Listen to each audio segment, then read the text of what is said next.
Welcome to Christ Assembly. My name is Bert Allen. This is a ministry of christassembly.org. You might want to think about, what do you really value in life? What's important to you? One time a fella came to another guy and said, you really helped me in a really big way, and I'd like to make you a gift. And the gift I have in mind is, since you helped me solve a big legal problem, I would like you to have half of the stuff we saved in that long legal fight. And the guy said, "No, I don't want to do that, but I appreciate the offer. That's very kind of you." Well, let me tell you that the guy who said that, I don't want to, I'm rejecting your gift. I'm doing it nicely, but I reject the gift. It's because the believer didn't want to be yoked with an unbeliever in a business venture, if they could avoid it, and certainly not in a close business venture. And why would the believer say to the unbeliever, "Thank you for the enormous gift, that's very kind, but it involves being yoked with you in business like that"? Well, let's go read the Bible and try to understand what was going on. In 2 Corinthians chapter 6, verse 14, we read, "Do not be bound together with unbelievers." And then he's going to give you reasons on why not. "For what partnership have righteousness with lawlessness? Or what fellowship has light with darkness?" Verse 15. "Or what harmony has Christ with Belial? Or what has a believer in common with an unbeliever?" Verse 16. "Or what agreement has the temple of God with idols? For we are all the temple of the living God, just as God said, 'I will dwell in them and walk among them, and I will be their God, and they shall be my people.'" So let me outline the reasons that no believer should be in a close relationship in business or in life or in marriage with an unbeliever. And let's list those reasons. 1, 2, 3, 4. Here's the first reason. Let's go back to verse 14. Number 1, there is no partnership between an unbeliever and a believer. No partnership. It says, "For what partnership have righteousness and lawlessness?" Unbelievers are going to act according to lawlessness. That is their nature. They're going to do things to break God's law all the time. They don't care. If you're in a business, you're going to make many important business relationships. You're going to make many important decisions related to those relationships. And if one guy in the business wants to act lawlessly and doesn't care about the law, God's law in particular, and the other person strives to fulfill that law and obey it, they'll be in clashes all the time. If you try to marry an unbeliever, the unbeliever is a child of the devil, the father of lies. They will lie to you all the time, repeatedly. They will, on the other hand, if you're a believer, they're going to have that lawlessness in them that will drive you crazy. And it will just be a constant impediment to your walk with God. So do not marry them. Just as a note, if you're already married to them, God says stay and live with it. But if you have a choice, don't marry them in the first place. Reason number 1, not to marry them, not to go into business with them. What partnership have righteousness and lawlessness? Well, let's go to the second reason. Here's the second reason you should never be involved in business or marriage with an unbeliever if you have a choice. What fellowship has light with darkness? The believer is full of light, wants to do everything in the light, wants to please God at every turn. The unbeliever loves walking in darkness, does not come to the light for fear that his evil deeds will be exposed. So if you want somebody in your business that is going to be doing evil deeds all the time, rejecting God, never interested in God's leading or plans for your life, their life or yours, then you're in trouble if you're even thinking about that. Don't let money sway you. Don't let large rewards sway you into going into business with them if you can avoid it. Marriage, friendship. We can be friends with people to lead them to Christ, but when our friendship means that they influence us to walk away from Christ, that's a huge problem. If you're in a relationship with somebody that's leading you away from Christ because they are an unbeliever and you're a believer, then stop and say, wait, this is a bad relationship. If you're in a marriage, then you're going to need to stay there, God says, even though you're married to an unbeliever. But what about if you're just dating or engaged to an unbeliever? Stop. Cut it off. God says, not only is there a difference between righteousness and lawlessness, there's also a difference between light and darkness. If you want lots of darkness flowing into your life, the life of your children, the life of your friends, the life of the people around you, then you hook up with, live with, go into business with, marry an unbeliever. But that's a crazy idea on its face. You want to live in the light. You want a believer that's going to share your love for God, that's going to want to walk in the light with you every day. So what's the third reason we should never go into business, never marry, never get bound up with unbelievers? Third reason, verse 15. What harmony has Christ with Belial? Belial is a name for someone extremely wicked, evil, a leader of evil. And when you think about that, you go, well, wait, who's given the orders here? In my life as a believer, I want Christ to give me all of his orders. I want to follow them. I want to read the Word of God, see what he said, live accordingly. The other person could care less what Christ says. They're bound up in darkness, they're bound up in lawlessness, and they're bound because they're the child of the devil and listening to the devil to get their orders. Do you think that's a formula for disaster in business and marriage and engagement and close friendships where they're swaying you to walk away from Christ? Let's go to the next one. It says, and what does a believer have in common with an unbeliever? Marriages are built upon the foundation of Jesus Christ and his blessing in joining a male and a female together in marriage. And what God has joined together, let no man separate. God says that all divorce is sinful because you have a hard heart, and there are no exceptions to that. Every person who files for divorce has a hard heart. Go read Matthew 19. The exceptions have to do with adding sin number 2 to your hard heart. But all divorce is always sinful. But let's go back and think about this. If I really don't want to get a divorce in marriage, and I don't want to be at loggerheads with my spouse during the marriage, then don't marry an unbeliever. You have nothing in common with them. The Bible's explicit, nothing in common. So stay away from those close business relationships with an unbeliever. You have nothing in common with that other person. Stay away from engagements, marriage, dating, unbelievers. You have nothing in common with them. Don't let your emotions run wild with you. Stay focused upon Jesus. Well, think about life. Here's the choice.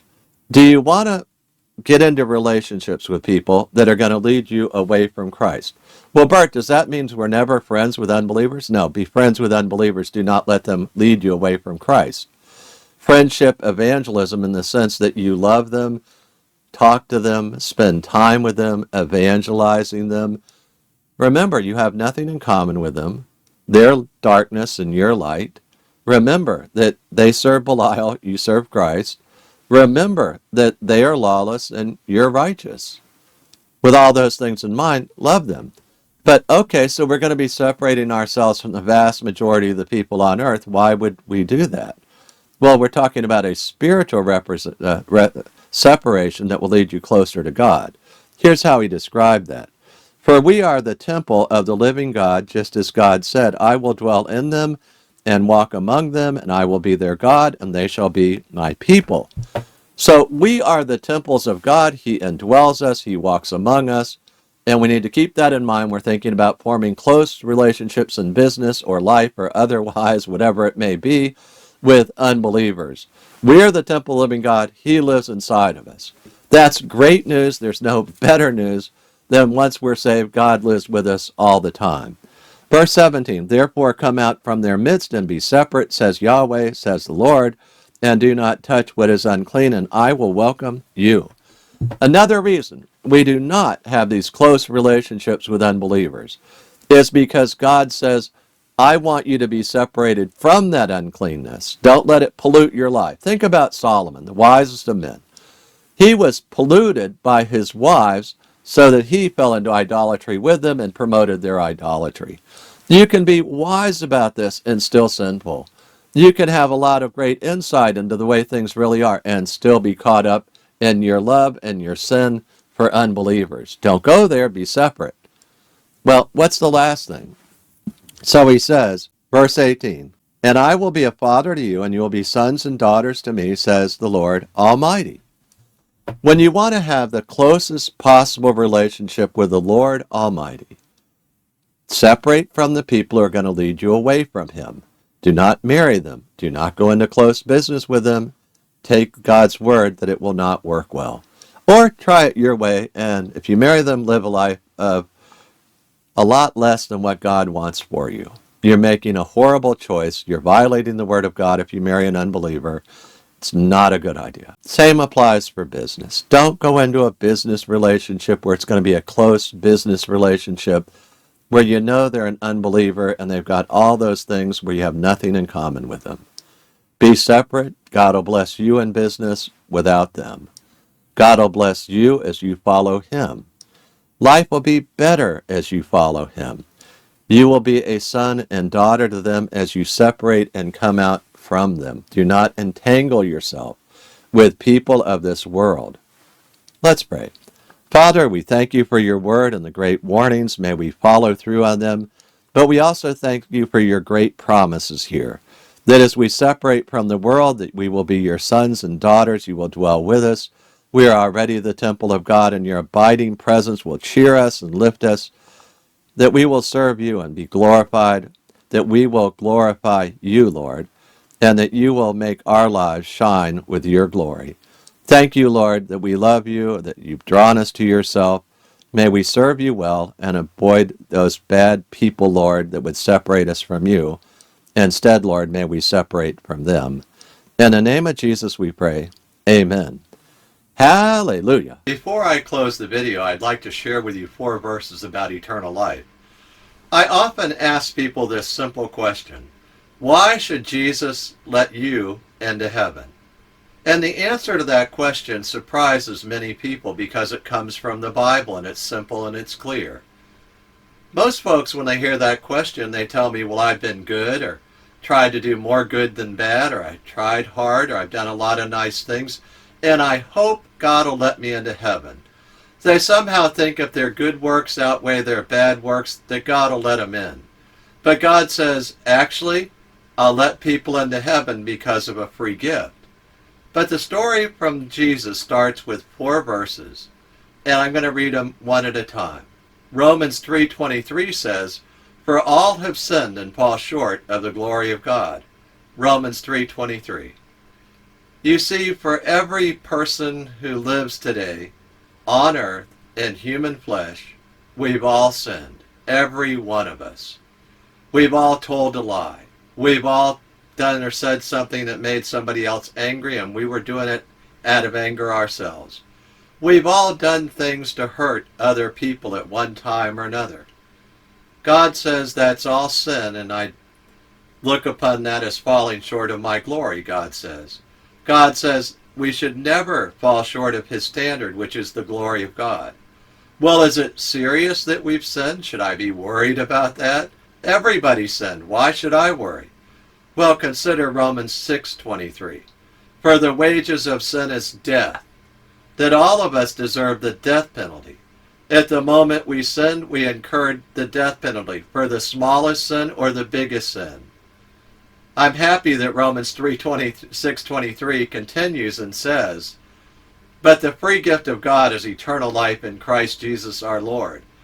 You see, if you've been listening carefully and thinking about what the Bible says, so far we've learned that we're all sinners, we all fall short of the glory of God, and we all deserve the death penalty. This doesn't sound like good news until you read the last part of that last verse. It says that God has a free gift for all of us. It's in Christ Jesus our Lord, and it's eternal life. The free gift of eternal life that only Jesus Christ can give you. He said He's the way, the truth, and the life. No one comes to the Father but through Him. Why would God offer us this great gift if we're all sinners? Well, Romans 5:8 tells us. It says, "But God demonstrates His own love toward us, and that while we were yet sinners, Christ died for us. He died for us. He died in our place. God loves sinners like you and like me. He died in my place and in your place. He paid the death penalty for me. I often illustrate the free gift like this, that I have this old Nissan truck. It has 285,000 miles on it. It's not that great a truck. It sits at the beach every day. But I illustrate the point this way. I hold up the keys to my truck and I say, I'm going to make you a symbolic gift of my truck.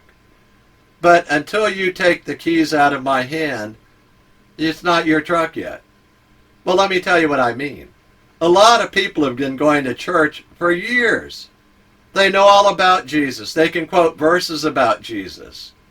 But they know in their heart that they're not quite right with God. And there's never been a day in their life where they've been born again and they know it. You see, they're just staring at the keys in God's hand, and He's offering you the free gift today of saying, reach out by faith and receive that free gift and take it into your heart today. Receive the free gift. Okay, how do we do that? Well, Romans 10:9 tells us how to do that. It says that if you confess with your mouth Jesus is Lord and believe in your heart that God raised Him from the dead, you will be saved. And He means saved from the death penalty, eternal destruction. So we can receive that free gift right now by faith, and we can pray a prayer together. I urge you to pray with me. I'm going to pray it right now. Lord Jesus, I thank you that you love me. I confess that I am a sinner and I fall short of the glory of God. I confess, too, that I deserve the wages of sin, which is death. But, Lord, you offer me the free gift of eternal life in Christ Jesus our Lord. I accept that free gift right now. I believe that you love me and that God died on the cross for me, that Jesus Christ is God, and He died on the cross for me. You paid the death penalty for me, Lord Jesus. Thank you so much. I confess with my mouth Jesus is Lord, and I believe in my heart that God raised Him from the dead. I repent of my sins, and I accept that free gift, Lord. Thank you so much that you have forgiven me. In your name I pray. Amen. Now, if you prayed that prayer with me, I'd love you to send me an email and we'll rejoice together. Send me the email at friend@christassembly.org. That's friend@christassembly.org. I look forward to hearing from you. Hallelujah.